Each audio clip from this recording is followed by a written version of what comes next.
Bible நம்ம எல்லார் கையிலும் இருக்குது.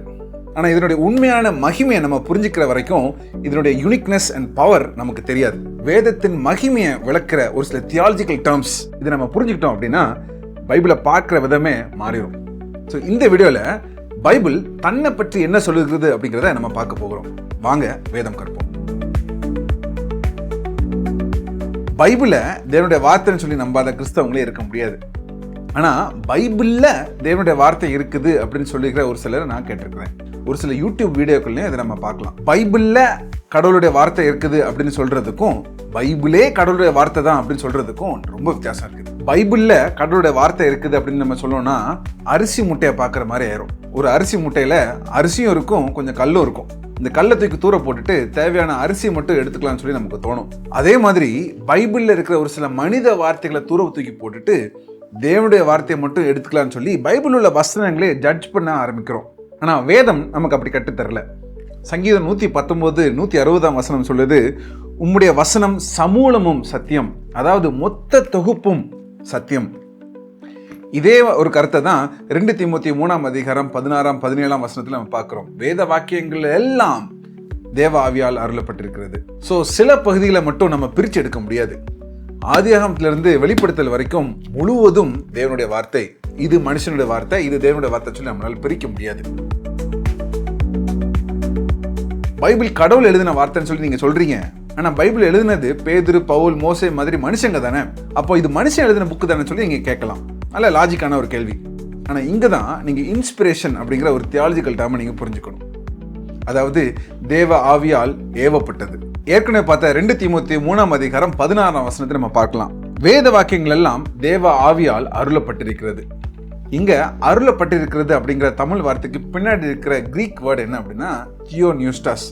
ரொம்ப சிம்பிளா சொல்ல போனோம்னா தேவ மூச்சு காற்றிலிருந்து வந்தது அல்லது தேவ சுவாசத்திலிருந்து வந்தது. பைபிள் தேவ மூச்சு காற்றிலிருந்து வந்ததுங்கிறத நம்ம எப்படி புரிஞ்சுக்கலாம்? 2ஆம் நூற்றாண்டுல வாழ்ந்த அத்னோகோரஸ் அப்படிங்கிற ஒரு தேவ மனிதன் ரொம்ப அழகான ஒரு எக்ஸ்பிளனேஷன் தரார். ஒரு புல்லாங்குழல் இசைக்கலைஞன் தன் புல்லாங்குழலை எப்படி ஊதி இசை மீட்டுகிறானோ அதே மாதிரி தான் தேவ ஆவியானவர் தன்னுடைய எழுத்தாளர்களை பயன்படுத்துகிறான்னு சொல்லி அவர் விளக்குகிறார். ஒவ்வொரு குழல்லையும் வேற வேற மியூசிக் வரலாம், ஆனா மியூசிக்கை மீட்டுகிறது ஒரே கலைஞன். குழல் தானா இசை எழுப்பாது, இசைக்கிறவர் வேணும்.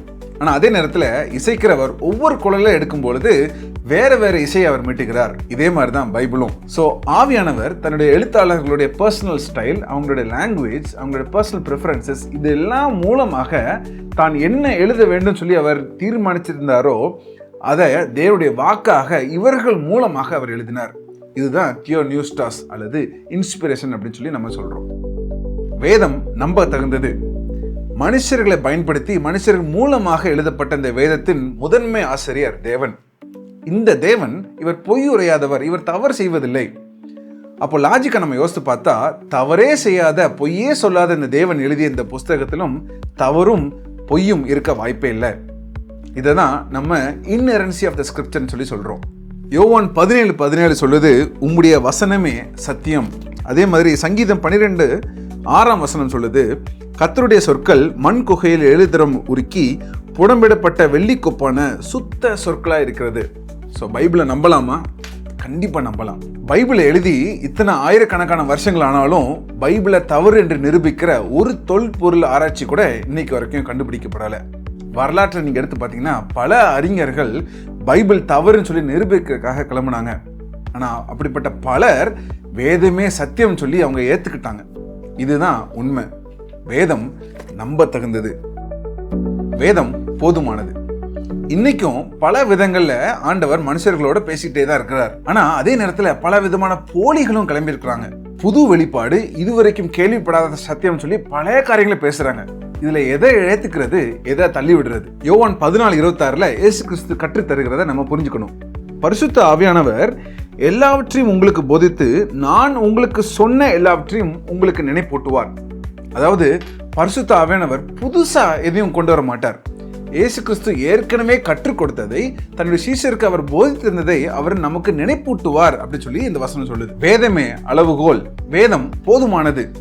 வேதத்துக்கு புறம்பான அல்லது வேதத்துக்கு அப்பாற்பட்ட எந்த ஒரு டீச்சிங் வந்தாலும் அது பாரம்பரியமாக இருந்தாலும் சரி பரவாயில்ல, அல்லது அது ஒரு புதிய டீச்சிங்காக இருந்தாலும் பரவாயில்ல, அதை தாராளமாக நம்ம நிராகரிச்சிடலாம். இந்த நிலைப்பாட்டை தான் சஃபிஷியன்சி ஆஃப் த ஸ்கிரிப்சர்னு சொல்லி சொல்கிறோம். வேதம் போதுமானது, வேதம் தெளிவானது.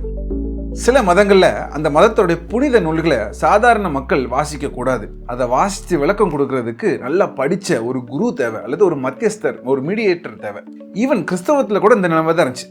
ஒரு 500-1000 வருஷம் பேக்ல நீங்க போனீங்க அப்படின்னா, யூரோப்ல லத்தீன் மொழியில மாத்திரம்தான் பைபிளை வாசிக்கணும், லத்தீன் கற்றுக்கொண்டவங்க மாத்திரம்தான் வேதத்தை விளக்கணும்னு சொல்லி ஒரு நிலைப்பாடு இருந்துச்சு. இதற்கு மாறா யாரெல்லாம் செயல்படுறாங்களோ அவங்கள கிறிஸ்தவ மத தலைவர்களை கொண்டு குவிச்சிருக்காங்க. இன்னைக்கு இந்த சிச்சுவேஷன் இல்லை.